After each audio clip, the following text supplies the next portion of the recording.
예, 됐어요. 마태복음 23장 23절에서 28절 우리 같이 합독하시겠습니다. 위선자인 서기관들과 바리새인들아 너희에게 화 있으리라. 이는 너희가 박하와 아니스와 커빈의 11조는 바치면서 율법의 공의와 자비와 믿음의 더 중요한 것들을 빠뜨렸기 때문이라. 너희는 이것들도 마땅히 행하고 또 저것들도 저버리지 말아야 하리라. 너희 눈먼 안내자들아 너희가 하루살이는 걸러내고 낙타는 삼키는구나. 위선자인 서기관과 바리새인들아 너희에게 화 있으리라. 이는 너희가 잔과 접시의 겉은 깨끗하나 속은 약탈과 방탕으로 가득 차 있기 때문이라. 너 눈먼 바리새인아 잔과 접시의 안은 먼저 깨끗이 하라. 그러면 그 겉도 깨끗하게 되리라. 위선자인 서기관과 바리새인들아 너희에게 화 있으리라. 이는 너희가 회칠한 무덤들 같음이라. 그것들로 실을 겉으로는 아름답게 보이나 안에는 죽은 사람들의 뼈와 모든 더러운 것으로 가득 차 있도다. 이와 같이 너희도 겉으로 사람들에게 의롭게 보이나 속으로는 위선과 불법이 가득 차 있도다. 아멘. 자, 오늘은 복음은 말이지만, 그렇죠, 말이죠. 그러나 그 말은 능력이 있습니다. 복음은 말이 분명합니다. 말과 말로 전달하였고 증인을 세워서 그 복음을 전파하라고 말씀하셨습니다. 주님을 만난 사람들은 그 말씀에 의해서 은혜를 받고 그 말이 사람들을 변화시키는 능력을 갖게 되었죠. 그러나 복음이 말에 머물러 있는 사람도 있습니다. 그는 복음이 의미하는 의미를 충분히 깨닫지 못하기 때문이겠죠. 오늘은 이 서기관과 바리새인들이 복음에 대한 성경에 대해서 알고는 있지만 그 성경이 그들의 삶에 전혀 도움이 되지 않고 능력이 되지 않는 것이 왜 그렇게 되었을까라는 부분들을 저는 오늘 이 말씀을 통해서 여러분들과 함께 생각해 보려고 합니다. 자, 우리가 인생을 살면서 또 신앙생활을 하면서 누구든지 이런 고민을 한번 해봤을 것입니다. 복음이 말인가 능력인가 라는 부분에 대한 갈등이죠. 이건 선한 믿음의 경주를 하는 사람이라면 누구나 한두 번쯤 생각할 부분인데요. 특별히 누구에게 이런 갈등이 찾아오게 되느냐면 하나님 앞에 믿음 생활을 더 온전한 하나님의 자녀로 살아보아야겠다라는 마음이 마음속에 이렇게 도전이 됐던 사람이라든가 혹시 또는 누군가를 가르쳐야 할 위치에서 다른 사람들을 이렇게 가르치는 위치에 있는 자라면 내가 도대체 말을 전달하는 사람인가 라는 생각이 왜 드냐면 내가 가지고 있는 이 복음이 도대체 무슨 능력이 있는가라는 생각을 하게 될 때가 있기 때문이죠. 그래서 가르쳐 본 적이 있는 사람이라면 혹은 우리가 누군가를 권면해 본 적이 있을 때 누군가를 막 권면이 이게 옳은 줄 알고 권면은 하는데 내가 그 권면대로 살아온 삶이 바탕이 뒤를 따라주지 않게 될 때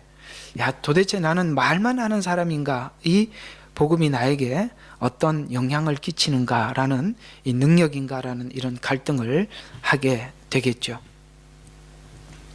그리고 이 말과 능력의 괴리는 우리가 왜 율법적인 신앙생활을 하는 사람들에게는 이런 갈등이 있어야 하는 시기에 갈등이 없고 그것을 알아차리지 못하느냐면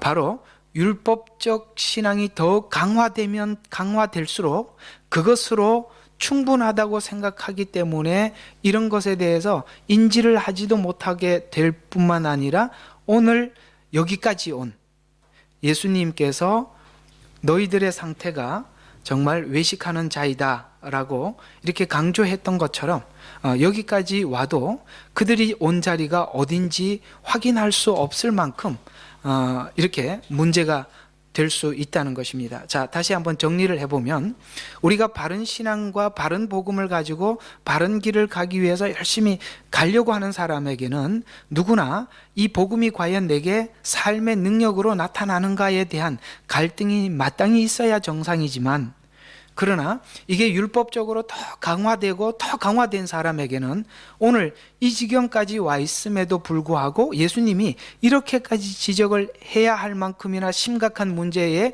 봉착해 있음에도 불구하고 그들은 전혀 알아차리지 못했다는 것입니다. 자, 이런 것을 여러분 마음속에 기억하고 상기하면서 오늘 말씀들을 한번 생각해 보도록 하겠습니다. 그래서 복음의 수순을 밟아가는 자들에게는 신앙이 깊어질수록 더 갈등이 되는 부분이 바로 이런 부분인데요. 오늘 이 본문은 바로 그렇게 문제가 된 유대 종교 지도자들의 율법주의를 꾸짖는 중입니다. 율법주의. 자, 율법은 선한 것이지만 율법이 율법주의가 될 수 있어요. 그렇게 되면 오늘 이런 사람들과 같이 이렇게 되는데요. 자, 우리 신앙이, 하나님께서 우리에게 요구하는 신앙은 자발적으로 하나님 앞에 순종하고 자발적으로 복종하는 것입니다. 자, 그러면 복종은 자발적이 아닌 것 같이 보이죠? 순종은 자발적이잖아, 그죠? 그런데 복종은 자발적이 아닌 것 같이 보이죠. 그런데 성경에서 말씀하고 있는 복종은 어떤 의미를 가지고 있느냐면, 순종은 이해해서 내가 따르는 자의적 행위를 순종이라고 한다면, 복종이란 상대방을 철저하게 믿기 때문에 그의 요구에 내가 순복하는 것을 보고 복종이라는 것입니다. 그러니까 순종은 이해해서 따르는 것이라면 복종이라는 건 상대방에 대해서 내가 이해는 되지는 않지만 상대방에 대해서 너무나도 믿기 때문에 내 생각을 접어두고 상대방의 요구를 내가 수용하는 것이 복종입니다. 이해가 가세요? 물론 순종도 믿음이지만 복종은 상대방을 이해가 안 돼도 믿는 거. 여러분들 있잖아요. 여러분 정말 믿는 어떤 사람이 있다고 가정을 해봅시다. 그러면 그 사람이 여러분들에게 무엇을 요구를 하면 여러분들이 이해가 안 돼도 아마 그가 이렇게 얘기할 때는 분명히 우리에게 유익되고 또 우리에게 좋으라고 그렇게 이야기했을 거야 라고 생각하고 그 사람이 무엇을 말하든지 따르지 않습니까? 이게 성경에서 말하는 복종입니다. 더 믿기 때문에 그렇게 할 수밖에 없는. 그렇다면 우리가 흔히 생각하고 있는 성경에서 말하는 이 복종은 그냥 무조건적인 따름이 아니라 상대방을 더 신뢰한다라는 의미가 담겨 있다, 이런 말입니다. 그래서 하나님은 이렇게 자발적, 그러니까 복종도 강제적인 의미가 있나요? 아니면 자발적인 의미가 있나요? 제가 지금 설명했는 복종을 설명을 했잖아요, 그죠? 이거 지금 강제적인 것 같아요? 자발적인 것 같아요? 아니죠. 자발적이죠. 상대방을 더 믿기 때문에 따르는 거죠. 이거는 강요가 아니죠. 내가 상대방을 더 신뢰한다는 신뢰의 표현입니다. 예, 왜냐하면 복종에는 뭐가 담겨 있냐면 내가 생각하고 사고하고 판단하는 것은 그보다 훨씬 못할 거야. 하나님보다. 하나님께 우리가 복종한다는 것은 그분의 판단이 내 판단보다 분명히 현명하고 옳다라고 믿기 때문에 내가 이해는 안 되지만 따르는 거죠. 그런 거, 이건 우리가 단어로 보면 강제성 같아 보이지만 실제로는 자발성입니다. 이해가 가십니까? 그러니까 이게 복종을 그렇게 이해를 하면 안 돼요. 이거 좀 설명을 하고 넘어가야 될 것 같습니다. 그래서 하나님은 우리에게 자발적인 것을 요구하지만, 그러나 율법주의는 율법을 가지고 법과 규칙, 규정을 지키기 위해서 하는 강제성으로 만들어버리는 것을 보고 율법주의라고 하는 거예요. 이해가 가십니까? 율법을 강제화시킨 것, 이걸 보고 율법주의라고 이야기합니다. 이게 지금 오늘 금방 지적했던 이 마태복음 23장에 지적했던 바리새인들과 서기관들에 대한 전체적인 지적인데요. 그래서 이렇게 되면 우리가 이 법과 규칙으로 놓고 율법을 해석하기 시작하면 사랑을 놓쳐버려요. 제일 중요한 사랑을 놓쳐버린단 말이에요. 그래서 사랑을 놓쳐서 신앙이 규칙과 법을 지키는 것이 되면 당연히 신앙은 외식으로 갈 수밖에 없어요. 그래서 외식하는 자라고 예수님은 지적하고 있습니다. 그러나 이 외식하는 자는 오늘 본문이 지적하는 대로 겉은 아름다워 보이나 내용은 아니라고 말씀하고 있듯이 그렇습니다. 외식하는 사람들의 신앙은 겉으로 보기에는 누구나 그 사람의 신앙이 굉장히 훌륭하고 분명해 보이죠. 그러나 오늘 예수님은 겉으로는 아름다워 보이지만 내용은 아니다. 회칠한 무덤이다 라고 예수님은 그렇게 지적을 하고 있습니다. 왜 그들의 신앙이 아름답고 분명해 보이느냐? 마태복음 23장 오늘 읽었던 23절에 보니까 박하와 아니스와 커빈의 11조는 드리지만 하나님과 사랑의 관계에서만 나올 수 있는 뭐가 없어요? 공의와 자비와 믿음을 버렸다는 거예요. 그러니까 그들이 삶은 신앙생활은 매우 철저해서 박하와 아니스와 커빈, 요거 이제 개역 개정에는 박하, 그 다음에 제가 이게 뭔가 싶어서 여러분들한테 좀 이렇게 사진을 한번 봤습니다. 이렇게 보이시죠? 화면에. 요게 첫 번째 보이는 게 박하입니다. 우리 월남쌈 먹을 때 올라오는 것입니다. 박하고요. 그 다음에 그 옆에 있는 회향, 그 다음에 근채. 제가 이 근채는 이렇게 여기 호주에서 좀 많이 본 것 같아요. 그림 보이시죠? 자, 이런 것입니다. 여러분, 이런 양념 재료나 혹은 향료나 이런 것까지도 하나님 앞에 철저하게 구별을 하지요. 그러나 이렇게 철저해 보이지만 정말 하나님을 만난 사람들에게만 나올 수 있는 뭐가 없어요? 공의, 자비, 믿음 이런 거는 없다 이 말이에요. 그래서 율법이 우리 속에 점점점 자리 잡혀서 강화하게 된다면 사소한 데까지 철저히 법을 적용시키지만 공의, 여기서 말하는 공의라는 말은 우리는 공의 그러면은 법원을 먼저 생각하죠. 그러니까 어떤 시비 거는 두 사람이 와서 그것을 누가 옳은지 딱 판단해 주는 거, 이게 공의라고 생각하는데, 제가 이 단어 정리를, 우리가 성경을 읽기 위해서는 단어 정리를 세상이 말하는 단어 정리하고 좀 많이 바꿔놓고 시작을 해야 돼요. 성경에서 말하는 공의라는 말은요, 그 뒤에 미가서 설명하면서 끝부분에 제가 한 번 더 설명하겠지만은 상대방의 아픔을 내 아픔으로 체험하는 공감 능력을 공의라고 이야기하는 거예요. 다시 한번, 상대방의 아픔을 나의 아픔처럼 느껴지는 공감하는 능력이란 말이에요. 이 미가서에서 나옵니다. 이따가 제가 한 번 더 설명해 드리겠습니다. 공의가 없어요. 공감 능력이 없어요. 왜냐하면 율법이 강화되면 차별은 생겨도 공감 능력은 없어져요. 공감하십니까? 공감 능력 이야기 하잖아요. 공감하십니까? 네. 예. 사랑은 공감 능력이거든요. 그 다음에 또 뭐가 없어요? 자비가 없어요. 그게 뭐냐면 공감 능력이 없으니까 당연히 자비가 없죠. 용서하는 능력이 없죠. 그리고 믿음도 없습니다. 이건 예수님을 진지하게 만난 자들에게만 나올 수 있는 것들입니다. 그래서 이런 상태를 25절에 가서 예수님은 이렇게 표현하고 있습니다. 잔과 접시 겉은 깨끗하지만 속은 뭐예요? 뭐가 있어요? 약탈과 방탕으로 가득 차 있다. 여러분, 율법주의는 결국은 내 속에 담아놓는 것이 상대방을 약탈하고 방탕. 왜 그것이 이렇게 갈 수 있을까? 오늘 설명해 드리겠습니다. 율법주의가 왜 겉은 깨끗해 보이지만 속은 약탈과 방탕으로 가득 찰 수밖에 없는지를 오늘 미가서와 에레미야서를 통해서 제가 한번 설명해 드리도록 하겠습니다. 무섭죠? 율법주의. 자, 먼저 미가의 미가서 쪽에서 우리가 한번 오늘 이 본문과 접목을 시켜서 생각해 보면, 미가는 하나님 앞에 정말 심각한 고민을 하면서 이렇게 하나님께 기도하고 있습니다. 미가서 6장 6절에서 8절입니다.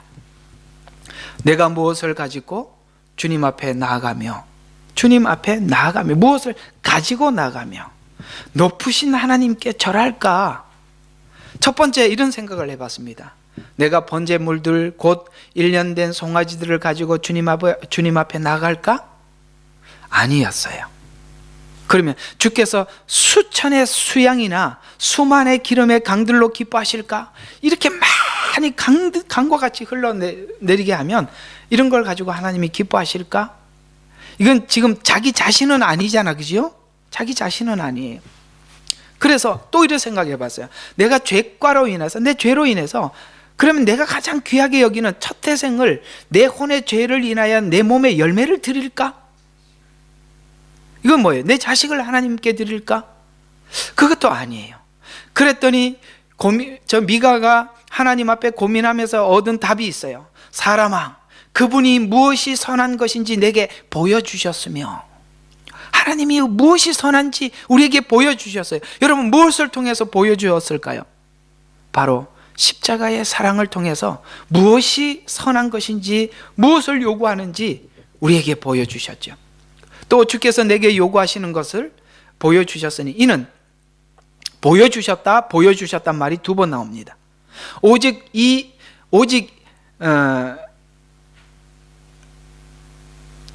이게 막 이렇게 글자를 쓰면서 막 뒤집어진 것 같아요. 의롭게 행하고 자비를 사랑하고 내 하나님과 겸손하게 행하는 것이 아니냐라고 이렇게 결론을 내렸습니다. 그렇습니다. 의롭게 행하는 것, 자비를 사랑하는 것, 하나님과 겸손하게 행하는 것, 이게 뭘 이야기하느냐면 이런 거죠. 하나님, 내가 재물을 많이 가지고 하나님 앞에 드리면 하나님이 기뻐하시겠습니까?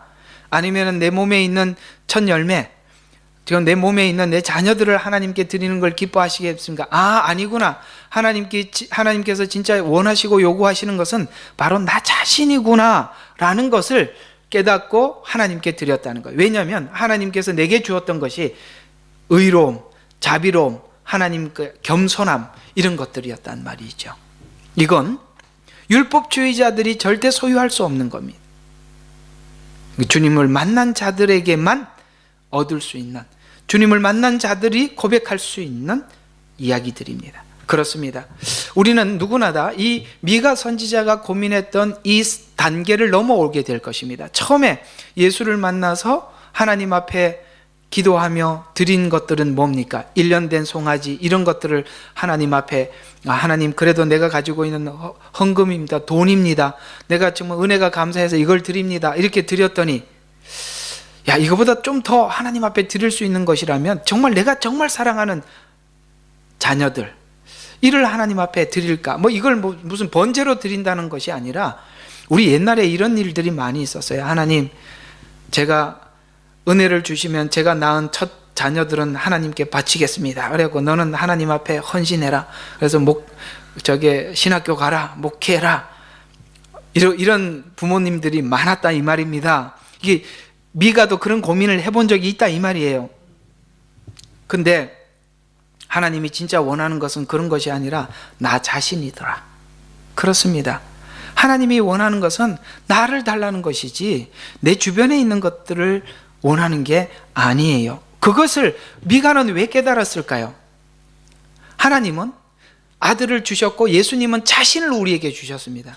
그러니까 하나님은 하늘 위에서 내가 너희를 사랑한다라고 하지 않고, 사랑한다고 막 무슨 돈을 건강을 축복을 내려주신 것이 아니라 당신 자신이 오었단 말이에요. 그래서 보여주셨단 말이에요. 그렇구나. 하나님이 진짜 원하는 것은 바로 나구나 라는 것을 깨닫게 되었던 것이죠. 여러분, 율법주의는 뭐밖에 못하지요? 1년 된 송아지, 수천의 수양이나 기름, 이런 것들을 밖에 드릴 줄 모르지만, 자기 자신은 드릴 줄 모르는 것이 율법주의가 가지고 있는 장애물이요, 그것이 바로 눈이 감겨 있는 봉사가 되는 것이죠.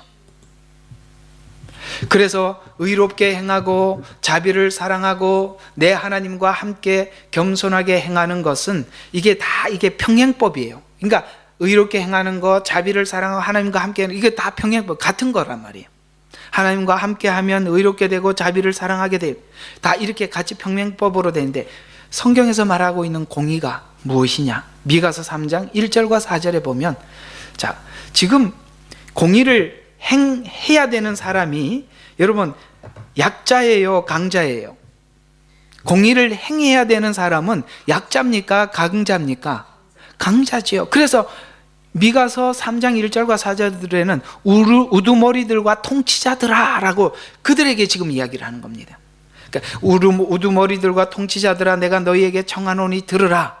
공의를 알아야 하는 자가 너희가 아니냐? 그렇죠. 지도자들이 그걸 해죠. 여러분 하나님이 우리에게 뭔가를 지혜를 주셨어요. 남다른 지혜를 줬다면 그거를 공의를 위해서 써야죠. 남들과 공감하는 능력, 그 상대방의 필요한 곳에 내가 가서 도와줘야죠. 혹은 하나님 내게 많은 물질을 주셨다면 이런 공감 능력이 있어야 되는 거예요. 이건 율법주의는 할 수 있는 거예요. 율법주의는 도리어 음탕과 약탈이 가득히 하기 때문에 남의 것을 뺏으려고 생각하지 주려고 하지는 않는다 이 말이죠. 그래서 공의를 알아야 하는 것이 너희가 아니냐. 여기서 말하는 너희는 지도자들을 이야기하고 있습니다. 그러나 너희가 선을 미워하고 악을 사랑하고 그들은 약자들이에요.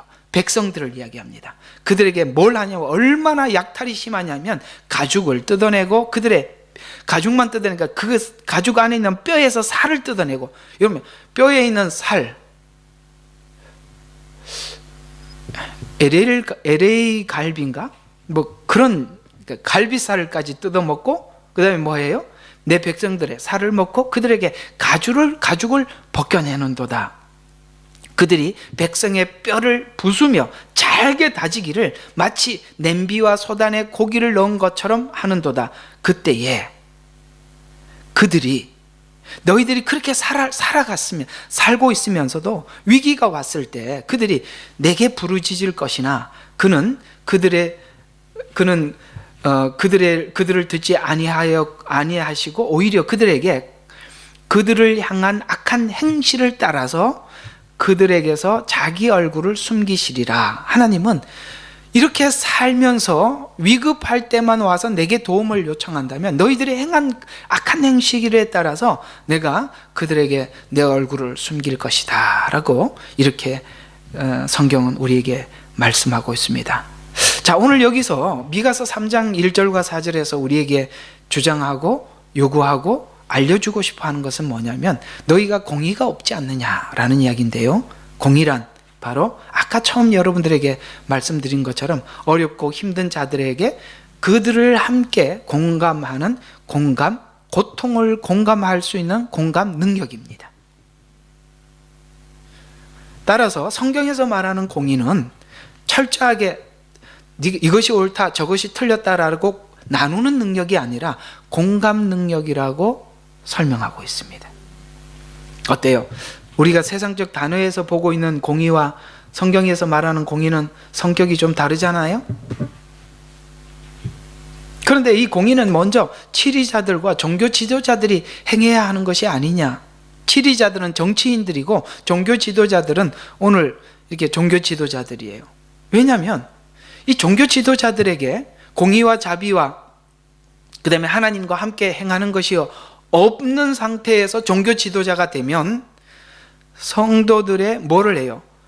가죽을 벗기고 그 다음에 뼈와 뼈 사이에 살을 뜯어먹고 이렇게 된단 말이에요. 그 사람들에게 뭐가 나올 게 없을까라는 생각밖에 하지 않는다 이 말이에요. 참 무서운 이야기입니다. 그래서 율법의 1차적인 적용으로는 가진 자가 약자를 괴롭혀서 안 된다는 것인데 여기서 말하는 가진 자라는 말은 물질이나 어떤 지위를 의미하는데 강자가 약자를 억압해서 자신의 이익을 위해서 독선과 무질서의 이기심을 제어하기 위한 것이 율법의 1차적인 목적이라는 거예요. 제어, 기억하십시오. 제어. 아시겠습니까? 그럼 제어는 남들 보고 제어하라는 게 아니라 자기가 자기를 제어하라는 것이에요. 그래서 율법은 남들한테 적용을 시키는 게 아니에요. 율법은 자기가 자기에게 적용하는 거예요. 근데 보통은 율법은 자기는 자기에게 제어하지 않고 남들한테 자꾸 율법의 잣대를 들어대야 되잖아요. 그래서 이렇게 저는 신앙생활하고 있는 성도들에게 이런 주장을 꼭 하고 싶은 것이, 자기에게는 엄격하고 남들에게는 관용을 베풀어라. 여러분, 이렇게 사는 것이 옳습니다. 그게 바로 은혜가 지적하는, 은혜 받은 사람들이 살아가는 삶의 유형이지. 자, 그런데 이런 일을 하나님을 모르는 자들에게 일어나는 것은 있을 수 있지만, 그러나 하나님의 법을 시행하는 자들에게도 이런 일이 일어난다는 것이, 오늘 이 미가서가 지적하고 있는 것이 정말 놀랍다라는 차원에서 미가서는 설명하고 있습니다. 그래서 미가서와 아모스서가 비슷한 이야기들을 하고 있지요. 그 미가서는 종교 지도자들의 죄를 지적하고 있다면, 그 종교 지도자들이 이런 잘못된 가르침을 받은 서민층에서 무슨 일이 일어나느냐, 그게 아모스서예요. 그러니까 미가서는 그 당시 종교 지도자들의 잘못된 신앙의 초점에 대해서 지적을 하고 있다면, 아모스서는 그 잘못된 교육을 받은 일반 백성들에게 무슨 일이 일어나느냐, 그게 바로 그 시대의 암울함이겠죠. 이렇게 된 이유는 무엇이냐면, 율법을 이해하지 못하면, 율법에 요구하는 율법의 정신을 이해하지 못하면 사람들은 누구나 다 율법주의로 가게 되어 있고, 율법주의가 다시 율법이라는 이름으로 방불한 사태가 벌어질 수도 있다는 거예요. 여러분, 하나님의 말씀이 그래요 하면서 말씀을 가지고 탁 들어오면 우리가 거부할 수가 없단 말이죠. 그러니까 율법주의의 사람들이 이런 하나님의 자비도 공의도 하나님과 함께함도 이런 것도 모르는 사람이 딱 율법주의에 아주 강력해. 그들은 정말 아까 말하는 것처럼 그 사소한 향료나 근체와 그 다음에 회양과 이런 11조까지 철저하게 구별하는, 철저하고 완벽해 보이는 사람이 이게 하나님의 말씀이 하고 딱 갖다 대면 그 받는 사람이 얼마나 힘들겠어요. 그게 그 다음 또 나옵니다. 한번 볼까요? 자, 성전을 지은 것이 또 그 다음이 아니라 결론 부분에 제가 한번 설명해 드리고요. 자, 성전을 지은 것이, 이것은 이제 하나님을 향한 열심을 이야기하고 있습니다. 신앙의 핵심이 아니고 공의를 행하는 것이 신앙의 핵심이라고 에레미야서는 또 이스라엘 백성들에게 이야기를 합니다. 왜냐하면 이스라엘 백성들은 성전을 지어놓고 이것은 내가 하나님을 사랑하는 신앙의 열심의 표현입니다고 하나님 앞에 열심히 뭔가를 했어요. 근데 하나님은 에레미야 선지자에게 그 성으로 예배 드리러 가는 사람들 앞에 서서 이런 말을 선포하라고 말씀하셨어요. 너는 주의 집 문에 서서 거기서 이 말을 선포하여 말하라. 주께 경배하려고 이 문을 들어가는 너희 모든 유다인들아, 주의 말씀을 들으라. 만군의 주 이스라엘의 하나님이 이같이 말하노라. 뭐라고 말하냐? 너희 길과 행위를 고치라. 뭘 고치라고요? 길과 행위를 고쳐라. 그리하면 내가 너희로 이곳에 거하게 하리라. 너희는 이 말을 신뢰하지 마라. 여기에 대해서 너무 믿지 마라. 뭘 믿지 마느냐? 말하기를 이것이 주의 전이라 주의 전이라 주의 전이라 하는도다. 여러분, 이건요 정말 현대교회의 정말 병폐 중에 병폐입니다. 이걸로 사람들이 당신은 하나님 앞에 할 도리 다 했다고, 당신은 구원받고도 남는 사람이라고, 당신이 지옥 갈 수는 없다고 거짓말하지 마십시오. 그게 아니라고 지금 예레미야 선지자에게 말하고 있잖아요. 신앙은 성전을 짓고 하나님 앞에 열심을 내는 것이 아니라 뭐예요? 길과 행위를 완전하게 고치며 너희가 어떤 사람과 그의 이웃관계에서 사이에 완전하게 공의를 행한다면 만일 타국인과 압이 없는 자들과 과부를 억압하지 아니하고 이곳에서 무고한 자의 피를 흘리지 아니하면, 이건 무슨 말이냐면 너희가 사회적 약자를 대하는 것이 너희의 신앙의 자세요 태도요 전부다라는 거예요. 아시겠습니까? 우리가 신앙의 약자들, 약한 사람들 앞에 대하는 태도가 내가 하나님을 바라보는 시선이라 이 말이에요. 그래서 누군가가, 유명한 사람이 이런 말을 했습니다. 하나님이 우리를 바라보는 시선은 우리가 이웃을 바라보는 시선으로 당신을 바라보고 있다 라는 말을, 유명한 말을 남겼어요. 거부할 수 없습니다. 맞습니다.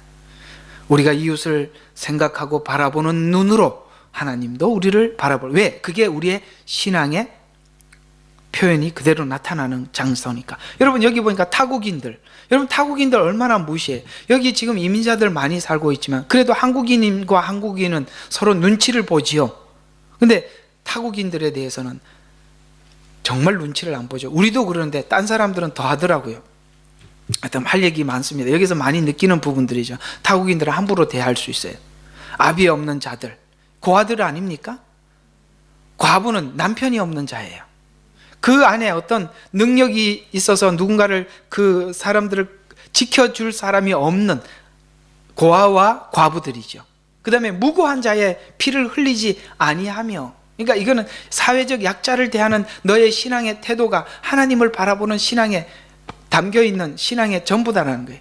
또한 너희에게 해가 되는 다른 신을 쫓아 행하지 아니하면, 이게 뭐냐면 우상 숭배인데, 신앙이 자기만을 위한 목적이 아니라면 이런 것을 통해서 그때 내가 너희 조상들에게 주었던 땅인 이곳으로 내가 너희로 영원 무궁토록 거하게 하리라. 이 말은, 성경이 가르치는 것은 오직 하나님께만 있는 것을 받아내는 것인데요, 그것은 사랑과 진리와 의와 거룩, 이런 것들입니다. 그런데 이 사람들이, 지금 이스라엘 백성들이나 오늘 본문에 있는 서기관과 바리새인들이, 예수님이 지적하고 있는 이들이 이것을 받지 못하는 이유가 무엇이냐면 그들은 율법주의로 너무나도 강력하게 강화되어 있어요.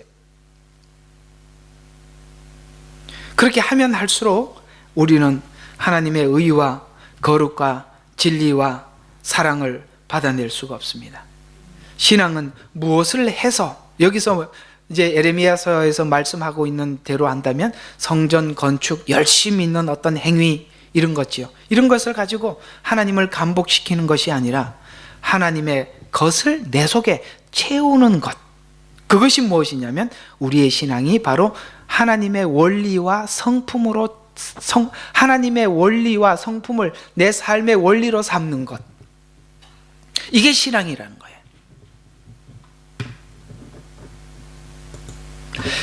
자, 이런 것을 받아야 하는 것을 모르고 그저 하나님 앞에 제사를 드리면 자연스럽게 우리 신앙인 율법주의와 종교주의로 흘러가게 된다는 것이죠.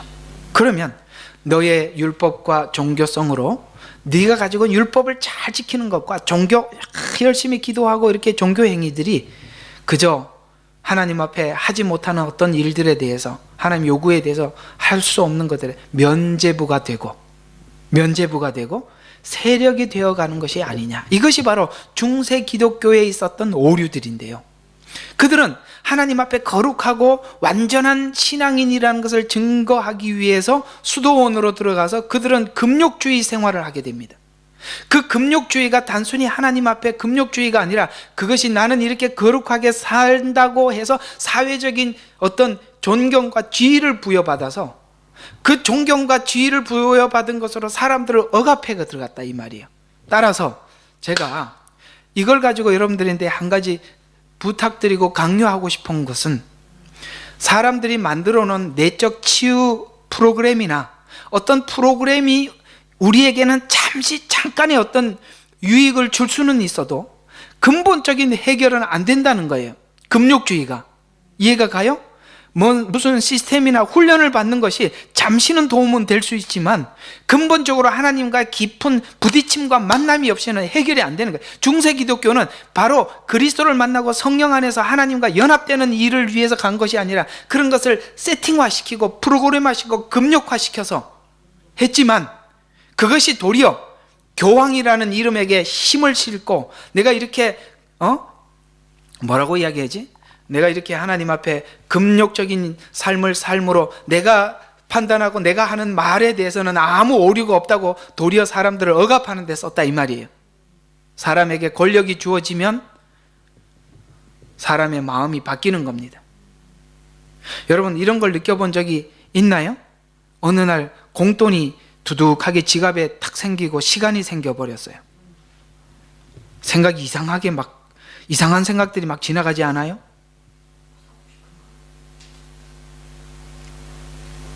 이 표정들이 뭔 소리요? 이런 것 같아. 우리가 갑자기 없던 돈이 생기거나 갑자기 무슨 지위가 향상이 순식간에 웬일로 그냥 벼락 받듯이 이렇게 높아지고 나면 사람이 확 다른 생각이 드는 거예요. 아무리 금욕주의적인 그런 수련을 장기간 했더라도 그런 걸 주고 나면 사람이 마음이 바뀌는 거예요. 이해가 갑니까? 근본적으로 하나님과의 만남이 없으면 해결이 안 됐단 말이에요. 된 것 같이 보여요. 상황이 그래서 참고 있는 것 뿐인 거예요.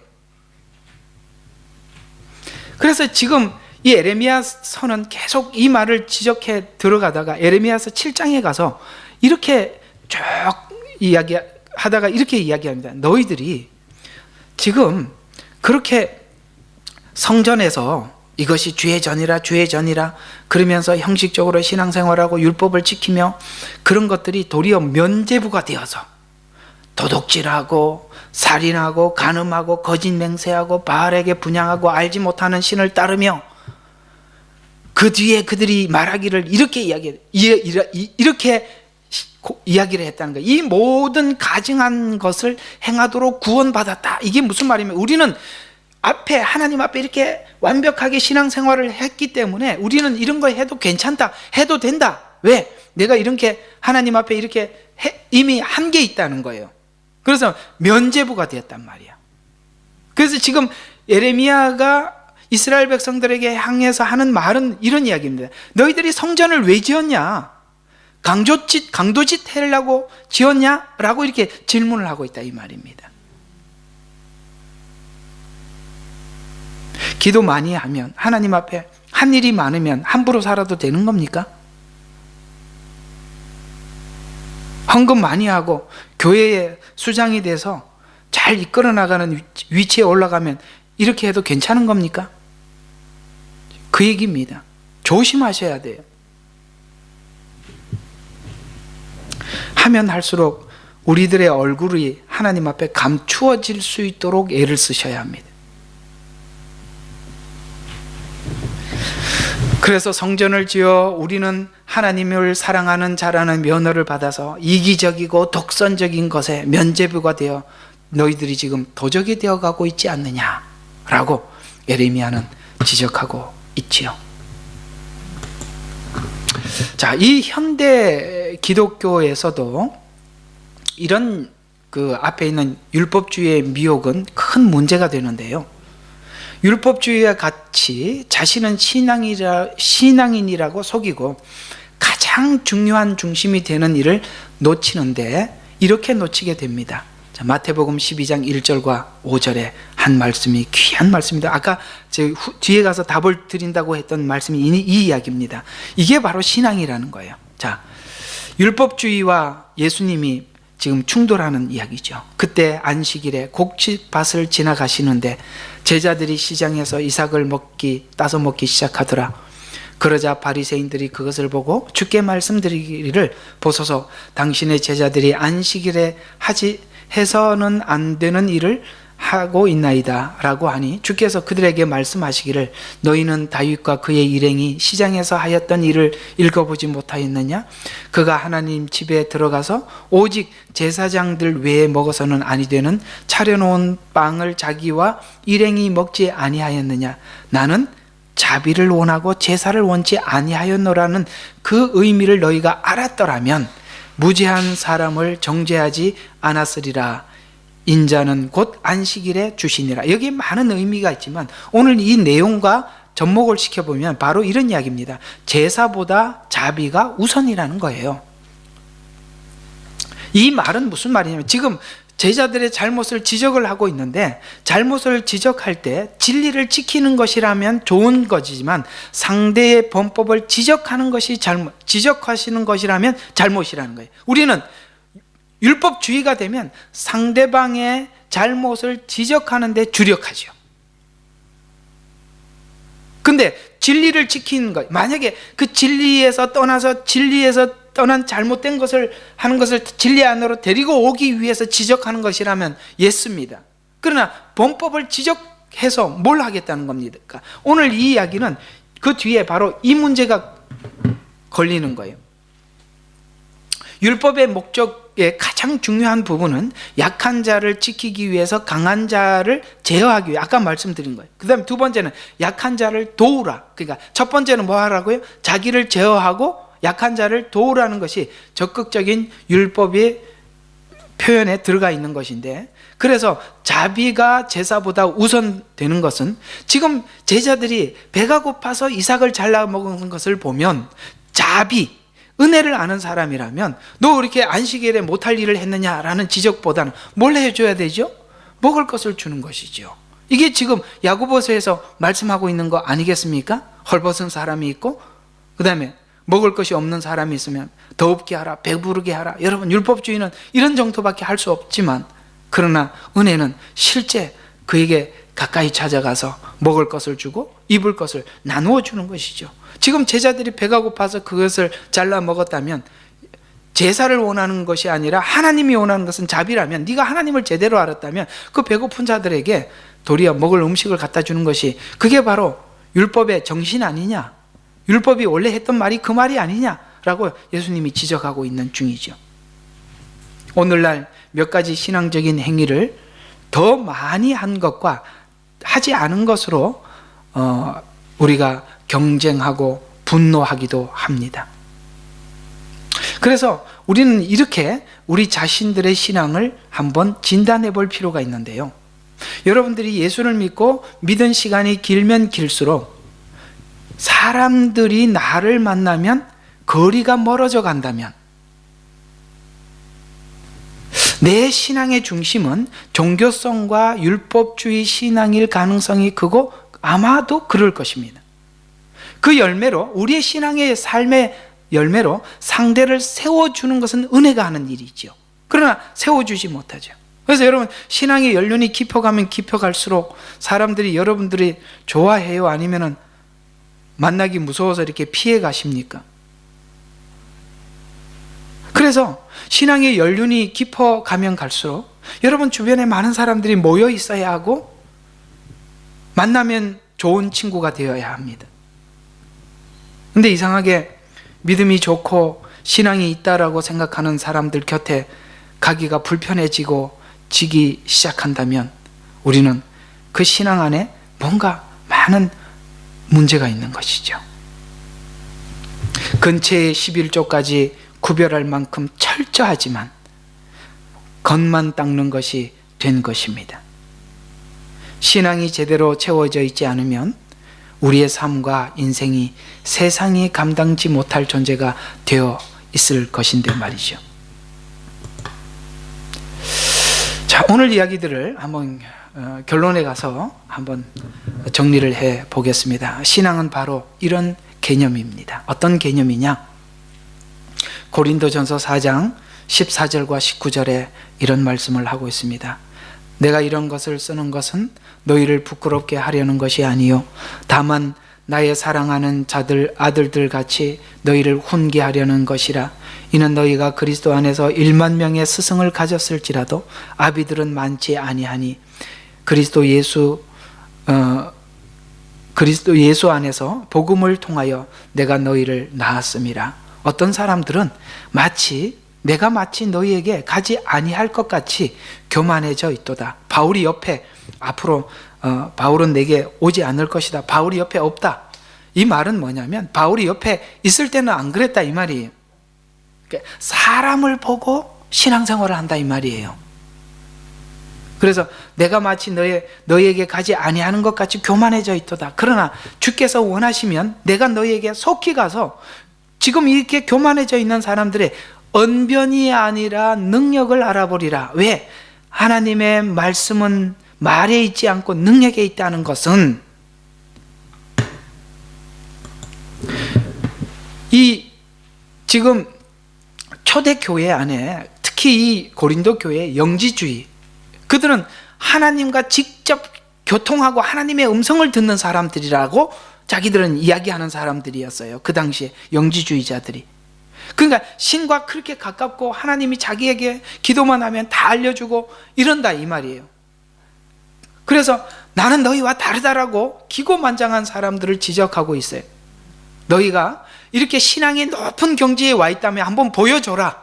나한테 한번 보여내놔 봐라. 하나님의 백성은, 자격은, 조건은 말이 아니라 능력에 있는데 내가 너의 말을 들어보고 싶은 게 아니라 실제 그 복음이 너에게 어떤 능력을 끼치고 있는지 내가 한번 보고 싶다. 이 말이에요. 바울의 이야기가. 그래서 하나님의 말에, 나라의 복음은 뭐에 있어요? 말에 있는 것이 아니라 능력에 있는 거예요. 그 능력은 삶의 능력이에요. 이웃을 사랑하는 능력이에요. 주님을 따르는 능력이에요. 이 능력은 어둠 앞에 선 빛과 생명의 능력인데 보고 들은 것이 빛과 소금의 능력으로 발휘하고 있느냐, 희생으로 나오고 있느냐라는 질문입니다. 그렇습니다. 세상의 법은 사망이 생명을 이겨요. 죽여버리면 끝이지요. 세상의 법입니다. 그러나 하나님 나라의 법은 뭐예요? 생명이 사망을 이기는 것으로 달라요. 그러니 우리는 세상 법을 적용시키는 사람들이 아니라 하나님의 법을 적용시키는 사람들이기 때문에 우리는 바로 세상이 우리를 사망으로 이기려고 하지만 우리는 죽을 수 있어요. 왜? 죽어야 생명이 나타나니까. 그러니까 이건 세상 법을 넘어선 것은 바로 복음이 가지고 있는 능력이에요. 우리는 복음을 가지고 있기 때문에 세상이 우리를 죽일 때 죽을 수 있어요. 왜? 생명이 사망을 이기는 법을 우리가 가지고 있기 때문에 그렇습니다. 그래서 그리스도인들은 나는 날마다 죽노라 라는 이 죽음을 선포할 수 있고 죽음의 길로 갈 수 있는 것입니다. 여러분, 오늘 이 말씀을 듣고 죽을까 말까 갈등해야 될 상황에 있다면 결정하시기를 바랍니다. 죽어도 괜찮아요. 자, 화 있을진저 외식하는 바리새인들아 라고 책망하는 것처럼 우리는 하나님 앞에 우리 마음이, 우리 신앙이 어떤 것인지 점검해 돌아봐야 합니다. 오늘 이야기들을 정리해 보도록 하겠습니다. 복음은 말로 들어왔지요.